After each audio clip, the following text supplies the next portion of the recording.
কে কটা ভিউয়ারশিপ পালন করবে, কে কটা ভিউয়ারশিপ পালন করে, কার কার সাথে পালন করে, এই সব কথা কোনো কন্ট্রোভার্সি ক্রিয়েটারের জানা সম্ভব? মানে যে করে সে ছাড়া অন্য কোনো কন্ট্রোভার্সি ক্রিয়েটারের জানা সম্ভব? কিন্তু আমরা দেখতে পাচ্ছি এই ভিউয়ারশিপ নিয়ে প্রত্যেক কন্ট্রোভার্সি ক্রিয়েটার ভিডিও করছে, এবং ভিডিও করছে মানে নিশ্চয়ই তারা কিছু না কিছু শুনেই তো ভিডিওটা করছে, কিছু না কিছু তাদের কাছে বলেছে, মানে কেউ না কেউ বলেছে এবং কিছু না কিছু প্রুফ শুনিয়েছে, ঠিক আছে, কারণ না কারণ মুখের কথা শুনিয়েছে, যার জন্য কিন্তু ব্যাপারটা হয়েছে। বুঝতে পেরেছো?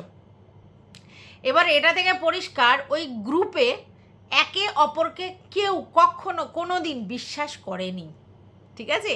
সবাই গ্রুপ করেছে, বোন বোন হয়েছে, নিজেদের মধ্যে অন্তরঙ্গতা শেয়ার করেছে, নিজেদের প্রাইভেট কথা শেয়ার করেছে, নিজেদের একেবারে পার্সোনাল জিনিসপত্র, সব ইন্টিমেট জিনিসপত্র একে অপরকে বলেছে, কেউ বেশি বলেছে, কেউ কম বলেছে, খুলি কিতাব হয়েছে সব।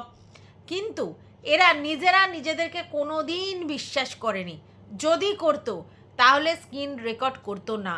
আর এটা থেকে প্রমাণ যে ওই যে সুকে ওদের গ্রুপে নিয়েছিল, সে সময় সবাই কিন্তু সুয়ের ব্যাপারটা জানতো, যে সু এই রেকর্ড ফেকর্ড করে, ওর কল রেকর্ড আছে, অটো কল রেকর্ড আছে, এগুলো জানতো।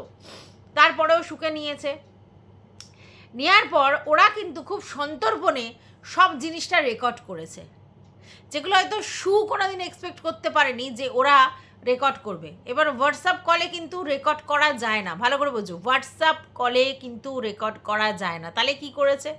নয় স্ক্রিন রেকর্ড করেছে, নয় অন্য ফোনে সেগুলোকে রেকর্ড করেছে। বুঝতে পেরেছো? কারণ ওকে খোলা ছুট কোনো দিনই নেয়নি, এটা পরিষ্কার। আজকের যেগুলো বাইরে বেরোচ্ছে, যেসব তথ্য, আগেও তোমরা জানো মারুর বরের নামে যেসব তথ্য বেরিয়েছিল, যে মানে কন্ট্রোভার্সি ক্রিয়েটারদের কাছে একদম 200% শিওর আমি ছিলাম, সেটা হচ্ছে ওই গ্রুপ, সেই গ্রুপ যেই গ্রুপে ম্যান্ডি ছিল এবং তার সঙ্গে আরোরা ছিল, তারাই কিন্তু সেগুলো প্রকাশ্যে এনেছে। মারু আর মারুর বরের অনেক কথা প্রকাশ্যে এনেছে, এবং এটা থেকে ফুল প্রুফ যে ওই ভদ্রমহিলাগণ পিএনপিসির মাস্টার, তারা ভিতরের খবর বাইরে নিয়ে আসে, এবং তারা কন্ট্রোভার্সি লাভার, তারা চায় কন্ট্রোভার্সি হোক। হ্যাঁ, শুধুমাত্র ম্যান্ডু রানীকে নিয়ে কেন হবে, আরও সবাইকে নিয়ে কন্ট্রোভার্সি হোক, ওরা মজা দেখবে। আর তার জন্যই যখন মারু ওদের গ্রুপে ছিল, মারুর সঙ্গে, মারুর বরের সঙ্গে কি হয়েছে, কেন হয়েছে, কতটা হয়েছে, কি বৃত্তান্ত, কতটা কি করেছে, সেই সব জিনিস তথ্য কিন্তু সে বাইরে কন্ট্রোভার্সি ক্রিয়েটারদের দিয়ে বেরিয়েছে ফোনের মাধ্যমে, এবং ওগুলো ছড়িয়েছে পরিষ্কার। এবার তোমরা মনে করতে পারো যে এদের কিসের স্বার্থ, এরা তো পয়সা ইনকাম করতে পারে না। এটা এক ধরনের প্লেজারমেন্ট, বুঝতে পেরেছো? আগেকার দিনে মানুষেরা হচ্ছে পশুদের সঙ্গে মানুষের লড়াই লাগিয়ে দিত, রাজা মহারাজাদের ইচ্ছে থাকতো যে পশুদের সঙ্গে মানুষের লড়াই লাগিয়ে দেব, এবং তারপরে সেই নৃশংসতা এনজয় করব, একটা স্টেডিয়ামে বসে এনজয় করব। তো তোমরা মনে করতে পারো যে এটা আবার কিরম ধরনের প্লেজারমেন্ট? এটাও তো প্লেজারমেন্ট। কিছু কিছু আগেকার দিনে লোকজন থাকতো যারা কিনা হচ্ছে এই ফনা ধরার বিষ ইনটেক্ট করতো, ঠিক আছে, এটা এক ধরনের নেশা। এবার তোমরা বলতে পারো যে কেন, কী লাভ? নেশা, এটাও এক ধরনের ইচ্ছে, এটা একটা যে আমার পুরো মানে এমন বিষ হবে যে অন্য কেউ আমার ধারে কাছে আসলে আমার ফোঁস, আমার নিঃশ্বাস তার শরীরে গিয়ে তার ক্ষতি করতে পারবে। তো মানুষের নেশা, মানুষের প্লেজারমেন্টের কোনো ইয়ত্তা নেই। অনেক অদ্ভুত অদ্ভুত জিনিস আমরা যেগুলো জানিই না, এরকম প্লেজারমেন্ট আছে। তো এই ভদ্রমহিলা কন্ট্রোভার্সি দেখে বেড়ায়, সমস্ত কন্ট্রোভার্সি ক্রিয়েটারদের সঙ্গে যোগাযোগ করে বেড়ায়, এটা নো ডাউট আগেও করেছে। কারণ এই যে বোতলের ঘটনাটা, যেটা কিনা স্যান্ডি মারফত হার্টের কাছে গিয়েছিল, সেটাও তো একজন আগে বের করেছিলেন, এবং তিনি যে সুকে কোনো কালেই পছন্দ করতো না, সেটা কিন্তু তিনি সেই সময় প্রমাণ দিয়ে দিয়েছে যে তিনি হচ্ছে ওইরকম একটা বোতলের ব্যাপার, যেটা কেউ দেখতে পায়নি, কিন্তু উনি ওয়াচ করেছেন, মানে কতটা নিখুঁতভাবে ওয়াচ করেছেন, করার পর আবার সেটা স্যান্ডিকে দিয়েছে। এবং স্যান্ডিও যে সুকে কোনো কালে পছন্দ করতো না, সেটা আমরা বহুবার বলেছি, ওরা সেটাকে অস্বীকার করতো, কিন্তু করতো না। তারপরে দুজনে মিলে কন্ট্রোভার্সিটা যাতে ওকে নিয়ে হয় তার জন্য হাটের কাছে ওটা পাঠিয়ে দিয়েছিল, তোমরা সেটা জানো। তারপর এখন আবার শুয়ের এগেনস্টে কিছু কিছু জিনিস সে এদিক ওদিক পাঠাচ্ছে। তার প্রমাণ কি? তার প্রমাণ কিছু কন্ট্রোভার্সি ক্রিয়েটাররা খুব মানে গার্ডসফুলি কিছু কথা বলছে, এবং তার মধ্যে এটা রয়েছে যে একজনের 2টো বিয়েবার্ষিকীর ডেট পালন হয়। আচ্ছা, এটা কি কখনো সম্ভব? অনেকে প্রশ্ন করছে। কখনো সম্ভব নয় তো, কারণ একটা মানুষের সাথে একটা মানুষের আমাদের মানে হিন্দু শাস্ত্র অনুযায়ী একটা মানুষের সঙ্গে একটা মানুষের লিগাল একবার বিয়ে হয়, ঠিক আছে?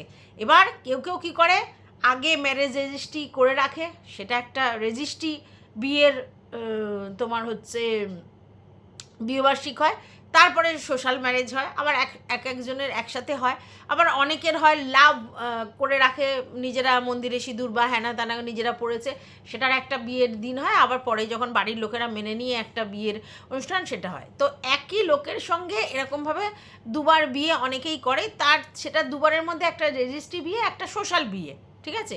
তো এরকম চলতেই থাকে। তো একটা লাভ ম্যারেজ, একটা পরে সোশ্যাল মেনে নিলে বিয়ে, তো এরকম থাকতে পারে। কিন্তু 2টো লোকের সঙ্গে 2টো ম্যারেজ রেজিস্ট্রি ডেট, এটা তো হতে পারে না, আমাদের লয়ে তো নেই। তাহলে কি হতে পারে? তাহলে একটা বৈধ রিলেশনশিপ আর একটা আমি মানসিকভাবে তার সঙ্গে অ্যাটাচড হয়ে আমি ফিল করি যে আমি তার সঙ্গে এই দিন এই করেছি, এবং সেটার জন্য একটা রেজিস্ট্রি ডেট পালন করি, মানে একটা মানে রেজিস্ট্রি না, সরি, একটা হচ্ছে বিয়েবার্ষিক ডেট পালন করি, এটা হতে পারে। এবার এই ধরনের কথা কেন আসছে? তাহলে এই ধরনের কথা কোথাও না কোথাও শেয়ার করা হয়েছে, কিছু না কিছু লুজটক করা হয়েছে, যেগুলো হয়তো তার মনেও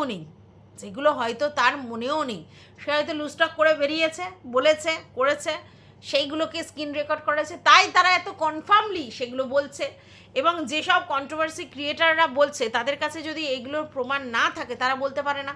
তো সেই জন্য আমি দেখছি বেশ কিছু লোকজন আছে যারা একদম গার্ডসফুলি বলছে, এবং যারাই গার্ডসফুলি বলছে তাদের সঙ্গে কিন্তু সম্পর্ক আছে সেই সকল ভিউয়ার্সদের, মানে কথাবার্তা হয়, সম্পর্ক মানে দ্যাট মিন্স কথাবার্তা হয়। এখন হয়তো হয় না, আগে হতো, যখনই হতো, এবং তারা কিন্তু অনেক কিছু জানে।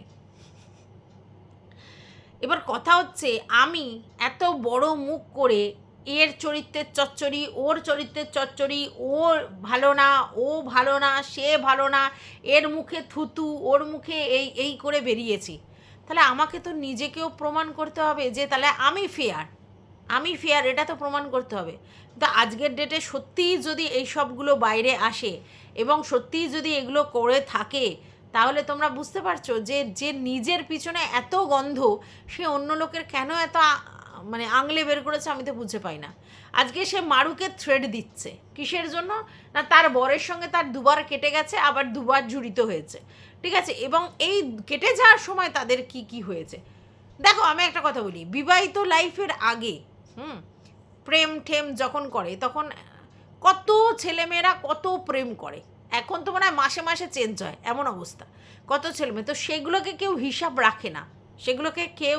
রাখে না, বিয়ের আগে আমার কারোর সঙ্গে মানে বিয়ে সম্পর্ক কেটে গেছে, তারপর অন্য কেউ সেই জায়গা নিয়েছে, দুদিন তার সঙ্গে হয়তো গল্প টল্প করেছি, হতেই পারে, বা সেই রিলেশনে যাব ঠিক করেছি, কিন্তু তারপরে যখন আমার পুরনো প্রেমিক ফিরে এসেছে, তারপর আমি ব্যাপারটাকে আগেরটাই অ্যাডজাস্ট করেছি, এরকম অনেকের সঙ্গে ঘটনা ঘটে।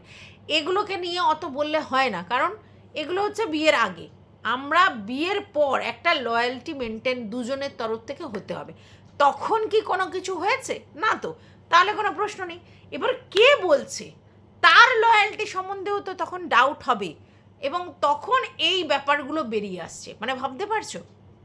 আমি তো অবাক হয়ে গেলাম যে এই ধরনের কাণ্ড ঘটিয়ে রেখেছে, আবার সেগুলো ওপেনলি এদের কাছে শেয়ার করেছে। মানে এই সব প্রাইভেট কথা শুধু তাদের কথায় তাদের গ্রুপে যে শেয়ার করেছে এমন নয়, এই যে আমাদের একজন ছিল না, মানে গিন্নি একজন, তিনি ভিডিও করতেন, তিনিও বলেছিলেন একটা ফটো দেখিয়েছে, এই করেছে সেই করেছে এইসব বলেছে। তারপরে তোমাদেরকে তো বললাম, তিতলি আমাকে এসে বলেছিল, নিশ্চয়ই কোনো জায়গা থেকে ইনফরমেশন পেয়েছিল। তারপরে তো শিল্পীও কালকের ভিডিও করে বলেছে। তো মানে আমি না শুনে অবাক হয়ে যাচ্ছি, মানে ভিতরে ভিতরে যারা যারা যাদের যাদের কথোপকথন হয় তারা প্রত্যেকে এই জিনিসগুলো জানে, হ্যাঁ পাবলিকালি বলছে না কিন্তু হিন্টস প্রত্যেকেই দিয়ে যাচ্ছে। এবার আমার বক্তব্য যে তুই এত বড় মুখ নিয়ে এসে বলিস কোন লজ্জায় প্রত্যেকের চরিত্র নিয়ে এত এত এত এত এত এত কথা বলে রেখেছি, আজকে তোর এই ব্যাপারগুলো যদি বেরোয় সত্যি তো তার মানে তুই নিজে কি করেছিস এটা তো তোকে ভাবতে হবে। আবার সেটা তুই আমার গল্প করেছিস, মানে এই প্রাইভেট ব্যাপার তুই গল্প করিস, মানে তুই কি নিজেকে মনে করিস যে এটা করে বিশাল কিছু করেছিস? আমি জানি না। আমি না অবাক হয়ে যাচ্ছি যে তোর ইম্যাচুরিটি কোন লেভেলের, মানে এরকম কাণ্ড আবার সেগুলো আবার লোকের কাছে জনসমক্ষে স্বীকার করা, মানে যতই গ্রুপ হোক তোর তারা তো তোর নিজের লোক কেউ নয়। আর তুই যখন জানিস যে তুই একটা কন্ট্রোভার্সি ক্রিয়েটার আর এই যে ভিউয়ার্স আছে তাদের সবার সাথে যোগাযোগ আছে, মানে প্রত্যেকটা কন্ট্রোভার্সি ক্রিয়েটারের সঙ্গে প্রায় যোগাযোগ আছে, কি করে বিলিভ করে তাদের কাছে এগুলো বললি? মানে সুস্থ মস্তিষ্কে বলেছিস নাকি তখন ওই বোতল ফোতল চড়িয়ে ফেলেছিলিস বলা যায় না। শুনছি তো তুই নাকি আবার বাড়িতেও হাজব্যান্ডের সঙ্গেও চড়াস, সেটা খারাপ আমি তো মনে করি না, আমার কাছে এগুলো কোনো ব্যাপার নয়। তার জন্য আমাকে আবার অনেকে অনেক কথা বলে যে আমি নাকি বলেছি স্টেটাস সিম্বলের জন্যে স্টেটাস মেনটেনের জন্য এসব খেতে হয়, আমি কথা বলিনি। আমার না কিছু ব্যাপারটা নেই, যার মর্জি সে খাবে, যার মর্জি নয় সে খাবে না। এবার এটা শরীরের জন্য খুব ক্ষতিকারক সবাই জানি, তারপরেও যদি কেউ খায় সেটা আমাদের কিছু বলার নেই, ঠিক আছে? যেমন আমি আমার ছেলের কথা বলছি, আমার ছেলে বলে বলছি না, আমার ছেলে যদিও কোনো রকম এইসব ব্যাপার স্যাপার নেই কোনো দিক দিয়ে, ঠিক আছে? বয়সটা তো একটু হলেও এই বয়সে অনেকেই চুপ চুপ পুক পুক করে, তো নেই তো সেটা কি, সেটা তার মানে কি তার নিজের ইচ্ছা নেই তাই নেই, নাহলে ওর কি পিছন পিছন আমরা ঘুরতে পারবো দেখবো কি করছে না করছে? সম্ভব নয়, তাই না? তো এগুলো যে যার নিজের কাছে, সেটা বলার কিছু নেই। আর খেলেও কি মহাভারত অশুদ্ধ হয়ে যাবে? না খেলেও না, সময় আসবে যখন তখন অনেক কিছু করতে হতে পারে, পার্টি ডিলিংস করতে হতে পারে, তখন যেতে হতে পারে, তখন করতে হতে পারে, বলা তো যায় না। এখন করছে না মানে পরে করবে না এরকমও নয়, তবে এখনও পর্যন্ত করছেন। তো এটা তো নিজের মানে সংযত, তো সেটা করলেই সে খারাপ কোনো কিছুতে, আর সে না করলেই সে ভালো এরকম না। তো কিন্তু বলার সময় সেই আমাদের ইপু দিদিকে কি না বলতো, বেউড়ি মেউড়ি হেনা তেনা কি না ও ড্রিঙ্ক করে, তো সেটা নিয়ে বলেছে। তারপরে দেখা গেল ওর বোন নিয়ে এসছে একটা বড়, সেটা নিয়ে সেই রাত্রিবেলা করেছে, আবার ও নিজেই স্বীকার করেছে ওর বোনের ভালো অভ্যেস আছে। তারপর তো এখানে ওখানে ঘুরে বেরিয়েছে, আমরা দেখেছি হাগু পদু অবস্থায়, ঠিক আছে? সেখানে নাচতে গেছিলো, তাও আবার বিজয়া দশমীর দিন, যখন নর্মালি আমাদের মতো মধ্যবিত্ত ঘরের বউয়েরা কী করে বিজয়া দশমীর দিন বরণ করে। এবার কোনো কারণে বাধা টাধা পড়লে ঠিক আছে, এ কী করতে গেছে, মস্তি করতে গেছে, মানে ভাবা যায়? তো যাই হোক, এখন সব বেরোচ্ছে, সব আস্তে আস্তে আসছে, তো আমার মনে হয় খুব তাড়াতাড়ি সব জিনিসটা ওপেন হবে, কারণ এইসব জিনিস এরমভাবে চাপা থাকে না। কিন্তু আমি শুধু অবাক হয়ে যাচ্ছি এদের মানে কাজটা কী ছিল। এদের কাজ ছিল পরকে নিয়ে পিএনপিসি করা, কন্ট্রোভার্সির জন্য কোথায় কি হচ্ছে কে কী সে নিয়ে, তারপরে মারুর বরকে নিয়ে খিল্লি করা, তারপরে ছিল নিজেদের এইসব যত নোংরামি, যত অসভ্যতামি, সেগুলো একে অপরের সঙ্গে শেয়ার করা, আর তারা আবার সুযোগ বলে সেগুলোকে স্ক্রিন রেকর্ড করা। আমার তো এখন মনে হয় যে এর সঙ্গে যে সেকেন্ডবার ভাব ভালোবাসাটা করা হয়েছিল ম্যান্ডির তরফ থেকে, পুরোটাই got up set up case, পুরোটাই পরিকল্পিত, বুদ্ধি করে ইচ্ছে করে করা হয়েছিল, এবং এটা এক ধরনের রিভেঞ্জ, যার জন্য প্রথমে আদিক্ষেতারা সেই লেভেলে, তাতে কন্ট্রোভার্সি লোকেরা যা ধুয়ে দিয়েছে, পরবর্তীকালে তাকে মানে লাদ মেরে সরিয়ে দেয়াই বলো সেটা করেছে, সেটাতে ওকে মানে আর কি যা করার করে দিয়েছে, মানে তাকে মেন্টালিও প্রবলেম অ্যারাইজ হয়েছে, আর তারপরে লোকের কাছে তো শুনিয়েছে, মানে পুরো প্ল্যান করে একে ডেকে নিয়ে গিয়ে তারপর একে লাদ মেরেছে পরিষ্কার। আরে বুঝতে পারেনি, এবার বিশাল আমাকে ভ্যালু দিচ্ছে। আমি বলি না এসব ব্লগাররা কোনো দিন কোনো কন্ট্রোভার্সি ক্রিয়েটারকে ভ্যালু দেয়?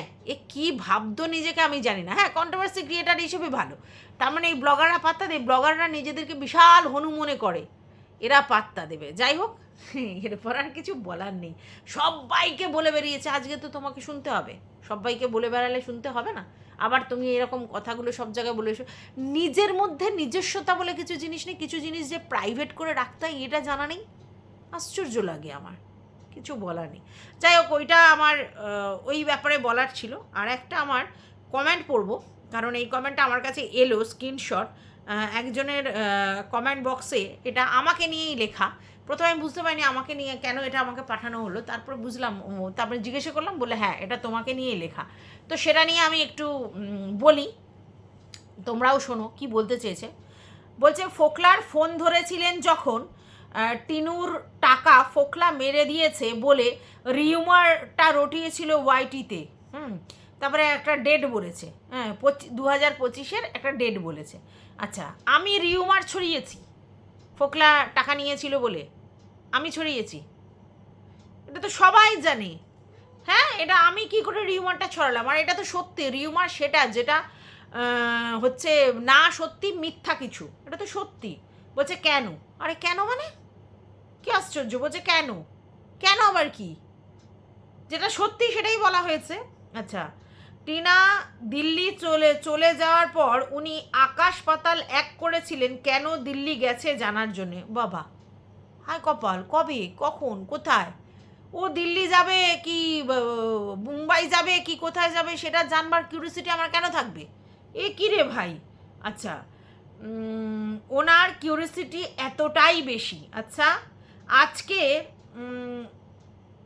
টিনা জমি কিনেছে, সব থেকে বেশি ফাটছে ওনার। হায় কপাল, টিনা জমি কিনেছে তার জন্য আমার ফাটছে। ওনার ইনসিকিউরিটি, ভাবো, টিনা জমি কিনলে আমার কিসের কারণে ইনসিকিউরিটি? আমি তো বুঝতে পারছি না। টিনা আমার কে লাগে? কন্টেন্ট ছাড়া টিনা আমার কে লাগে? টিনা জমি কিনলে আমার ইনসিকিউরিটির কারণটা কি? মানে আমি অদ্ভুত, মানে আমি বুঝতে পারি না। আমার এগেনস্টে বলবার জন্য এটা বলতে হবে যে টিনা জমি কিনেছে আমি ইনসিকিওর? হায় রে বাপ রে বাপ।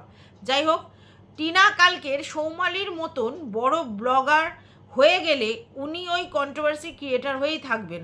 আয় কপাল, বালাই শার্ট। টিনা সৌমালি কেন, সৌমালির থেকেও আরও বড় ব্লগার হয়ে যাক, সেটা ওর ক্যাপাবিলিটি অনুযায়ী, ওর পরিশ্রম অনুযায়ী ও করে ফেলবে।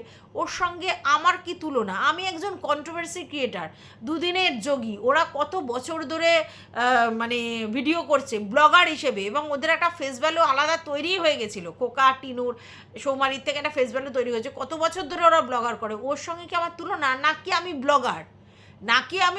আর টিনু কোথায় আমার মানে বাচ্চা মেয়ের বয়সী, ওর সঙ্গে আমি নিজের জেলাসি ফিল করব? ওকে দেখে আমি কম্পিটিশনে নামবো? ও একজন ব্লগার, আমি একজন কন্ট্রোভার্সি ক্রিয়েটার। ওদের ব্লগ দেখে আমরা কন্টেন্ট তৈরি করি, সেখানে তুলনা কখনোই আসে না, বয়সের তুলনাও আসে না। আর ওকে হিংসা, ওকে দেখে জেলাসি ফিল, মানে আমি মানে সত্যি মানে আমার হাসি পায়। মানে কে ভাই যে আমি ওকে দেখে মানে জেলাস ফিল করব? যাই হোক, ঠিক আছে, এটা বলেছে। তো উনি ওই কন্ট্রোভার্সি ক্রিয়েটার হয়েই থাকবেন। আমি তো কন্ট্রোভার্সি ক্রিয়েটার হয়ে থাকতেই চাই, এটা তো বাস্তব। আমি তো কন্ট্রোভার্সি ক্রিয়েটার হয়ে থাকতেই চাই, তাই জন্য তো আমি এই প্রফেশনটা বেঁচেছি। এ কি? আচ্ছা, she is an extremely jealous woman. আচ্ছা, কাকে দেখে জেলাস করলাম? টিনুকে দেখে। আচ্ছা, আর ওই জন্যই ওনার কমেন্ট বক্সে ওনার মতন কিছু ভিউয়ার্স আলো করে থাকে। মানে আমার ভিউয়ার্সরাও জেলাস টিনুকে দেখে। এটাই পুটুক করে হাসি পেয়ে গেছে। আমাকে বলছিল আমার ভিউয়ার্সরাও। যাই হোক, বাই দ্য ওয়ে, যে বলছে না, সে কিন্তু কোনো এক সময় আমার ভিউয়ার্স ছিল, মানে পজিটিভ ভিউয়ার্স ছিল না, পজিটিভ ভিউয়ার্স ছিল, ভিডিও দেখতো আর কি। ঠিক আছে, তাহলে কি করে এই কথাটা বলে আমি বুঝে পাই না। আচ্ছা, করে ধকের কথা উনি বা বলাই ভালো, ওনার না বলাই ভালো আর কি, এটা বলতে চাইছে। কার কত ধক আছে আমরা ভিউয়ার্সরা দেখেছি। আচ্ছা, কিসের ধক? আমার ধক তুমি কি করে দেখলে? পাগলের মতো কথা। আমি তো এখানে কন্টেন্ট করি, আমার রিয়েল লাইফের কিছু জিনিস, সেটা নিয়ে যদি কিছু হয় সেক্ষেত্রে ধক হয়। আমি এখানে কন্টেন্ট করি, এখানে আমার ধকের ব্যাপারটা কোত্থেকে আসছে? আর কি ধক দেখেছো? কমেন্ট করেছো ভালো, আমার এগেনস্টে কমেন্ট করেছো, খুব ভালো করেছো, অসুবিধে কিচ্ছু নেই। কিন্তু আমার ভিউয়ার্সরা টিনুকে দেখে জেলাস, এই কথাটার মধ্যে আমার যথেষ্ট আপত্তি আছে। আমার ভিউয়ার্সরা কেউ টিনার অন্ধ ভিউয়ার্স নয়, এটা সত্যি, কিন্তু তারা পজিটিভ ভিউয়ার্স টিনার। তাহলে তারা টিনুকে দেখে জেলাস, এই কথাটা আমার ঘোর আপত্তি আছে, 1 নম্বর। 2 নম্বর কথা হচ্ছে, আমি কেন ওকে জেলাস করব? ও একজন ব্লগার, আমি কন্ট্রোভার্সি ক্রিয়েটার, প্লাস আমি কন্ট্রোভার্সি ক্রিয়েটার হয়েই থাকতে চাই। তাহলে আমার ওকে জেলাস করার কি আছে? আর একটা কথা, এই যে ও দিল্লি গেছে, আমি তখন আকাশ পাতাল এক করে দিয়েছি। ও কেন গেছে, কিসের জন্য আছে, এত কিউরিওসিটি। ও দিল্লি যাবে, মুম্বাই যাবে, গুজরাট যাবে, আমি কন্টেন্ট ছাড়া ওকে কিছুই ভাবি না। আমার কিউরিওসিটির কোনো প্রয়োজন নেই। সে হাস্যকর কিছু কিছু কমেন্ট আসে, যেগুলো মানে হাসি পায়, পুটুক করে হাসি পেয়ে যায়, তাই হাসতে চলে এলাম। এই ভিডিওটা এই পর্যন্তই রাখছি। তোমাদের যদি কিছু বক্তব্য থাকে কমেন্ট বক্সে জানিও। টাটা।